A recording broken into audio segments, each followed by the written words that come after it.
Vote तो दूसरे दलों को ट्रांसफर हो जाता है, लेकिन दूसरे दलों का मत बीएसपी को नहीं मिलता है।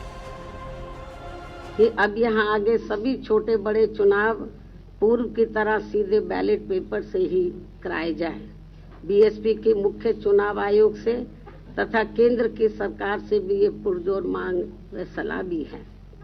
मैं यहाँ ये भी स्पष्ट कर देना चाहती हूँ कि इस वर्ष सन 2023 में कर्नाटक, राजस्थान, मध्य प्रदेश, छत्तीसगढ़ सहित अन्य जिन भी राज्यों में विधानसभा के वे अगले वर्ष देश में लोकसभा के लिए होने वाले आम चुनाव में भी हमारी पार्टी बीएसपी किसी भी पार्टी के साथ कोई भी गठबंधन करके ये चुनाव नहीं लड़ेगी, बल्कि अकेले अपने बलबूते पर ही ये सभी चुनाव लड़ेगी।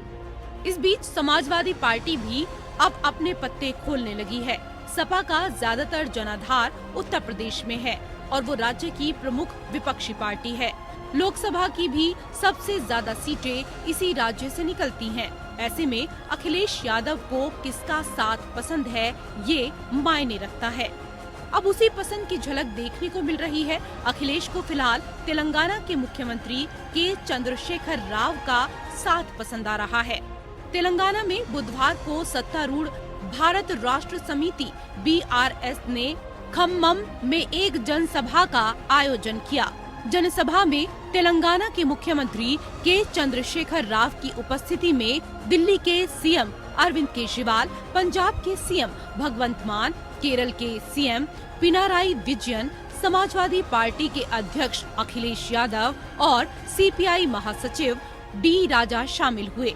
इस मौके पर बोलते हुए अखिलेश यादव ने बीजेपी पर निशाना साधा और जनता से बीजेपी से सचेत रहने के लिए कहा। समय समय पर रुकावट कैसे पैदा हो, नेताओं को कैसे परेशान किया जाए, उनके खिलाफ क्या साजिश की जाए, उनके विपक्ष के लोग जो उनके सामने खड़े होकर के सवाल पूछते हैं, उनको किस षड्यंत्र से उनको दबाया जाए, उनकी छवि कैसे खराब की जाए, ये भारतीय जनता पार्टी की सोची समझी सी रणनीति के तहत काम कर रहे हैं। जो संस्थाएं हमें न्याय देना चाहती हैं, जहां से हम न्याय के लिए पुकार सकते हैं, उन संस्थाओं को भी दबाव बनाने का काम अगर कोई कर रहा है तो भारतीय जनता पार्टी कर रही है।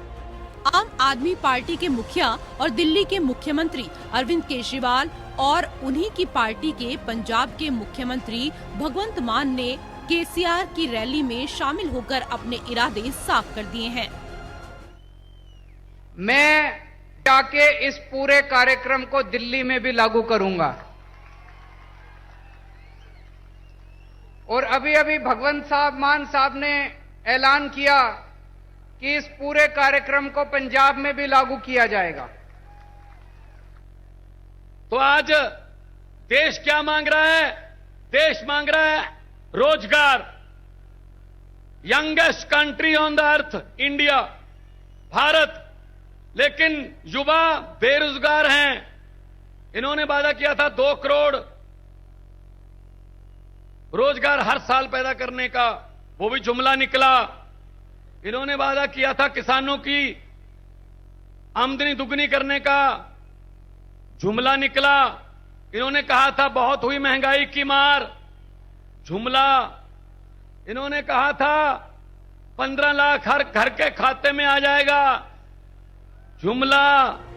आम आदमी पार्टी सपा और वाम दलों का साथ मिलने से गदगद है कि चंद्रशेखर राव ने बीजेपी पर हमले करने पर कोई कसर नहीं छोड़ी। నేలకొండపల్లి గాని 10,000 జనాభాకు మించి ఉండి ఇవి మున్సిపాలిటీలు కాకుండా ఉన్నాయి, మేజర్ గ్రామ పంచాయతీలుగా, వీటికి కూడా తలా 10 కోట్ల రూపాయలు మంజూరు చేస్తా ఉన్నాం। వీటి అభివృద్ధి కూడా మన ముఖ్యమంత్రి మేము మనవి చేస్తా ఉన్నాం। ఖమ్మం మున్సిపాలిటీని మంత్రి గారు అజయ్ గారు బాగా చక్కగా తీర్చిదిద్దారు। అప్పుడు తుమ్మల గారు ఉన్నప్పుడే కొంత కార్యక్రమం ప్రారంభమై వారి హయాంలో కొంత నడిచింది।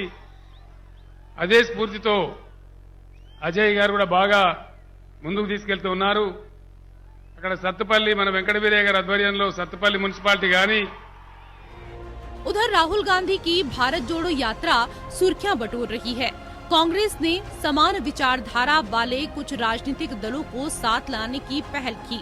7 सितंबर को तमिलनाडु के कन्याकुमारी से शुरू हुई यात्रा का समापन 30 जनवरी को श्रीनगर में राहुल गांधी द्वारा राष्ट्रीय ध्वज फहराने के साथ होगा। इस मौके पर कांग्रेस अध्यक्ष मल्लिकार्जुन खड़गे ने समान विचारधारा वाले 21 राजनीतिक दलों को श्रीनगर में 30 जनवरी को भारत जोड़ो यात्रा के समापन समारोह में शामिल होने के लिए आमंत्रित किया है। जिन दलों को बुलाया गया है उनमें TMC, JDU, Shivsena, TDP, Sapa, BSP, DMK, CPI, CPIM, JMM, RL, SP, HAM, PDP, NCP, MDMK, IUML, KSM और आरएसपी प्रमुख हैं। लेकिन साफ है कि कई दलों ने कांग्रेस की इस यात्रा से दूरी बना ली है।